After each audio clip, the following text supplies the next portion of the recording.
ఈరోజు ఈరోజు డయాడాట్ ఫౌండేషన్ వాళ్ళు ఇంత మంచి కార్యక్రమం పెట్టిన దానికి నాకు వచ్చిన దానికి కూడా నాకు కూడా చాలా ఆనందంగా ఉంది. ఎందుకంటే ప్రతి ఒక్కరూ ఎటువంటి మంచి పనులకి ముందర ఉండాలని చెప్పేసి కోరుకుంటున్నారండి. ఎందుకంటే నెల్లూరులో ఎంతమంది మహా వ్యక్తులు లేరు. అంటే ఒక హెల్పింగ్ కార్యక్రమం చేయాలంటే డబ్బే అవసరాలని కాదు, ఒక సపోర్ట్ మార్వల్ సపోర్ట్ కూడా చేయవచ్చు. అదేవిధంగా ఇప్పుడు రెడ్ క్రాస్ వాళ్ళు కూడా వచ్చారు ఇక్కడ. మెయిన్ ఏంటంటే నేను చెప్పడం, ఈ డయాడాట్ ఫౌండేషన్ వాళ్ళు ఎంత డెడికేషన్తో ఎంత మంచి కార్యక్రమం చూడండి, ఇవన్నీ వీళ్ళు చేస్తా పోతున్నారంటే నిజంగా వీళ్ళతో దేవుడు ఉన్నాడండి, దేవుడు రియలీ. ఎందుకంటే ఒక మనిషి ఒక ఓన్గా ఏం మనం చేయలేము.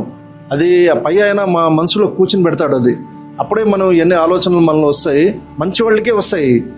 ఈరోజు సార్ వాళ్ళు ఒక హెల్త్ గురించి అయితే కానీ, ప్రతి ఒక్కటి మెడికల్ క్యాంప్ అయితే కానీ, అవసరం ఉండే వాళ్ళకి నీడిగా ఇంకా చెప్పుకుంటా పోతే ఎన్ని స్టూడెంట్ ఎడ్యుకేషన్ గురించి ఇంకా ఏదన్నా కానీ ఒక హెల్పింగ్ ఒక వర్క్ అంటే ఫస్ట్ ముందర ఉండేది నాకు తెలిసి డయాడాట్ వాళ్ళు అని చెప్పేసి నేను నమ్ముతున్నానండి.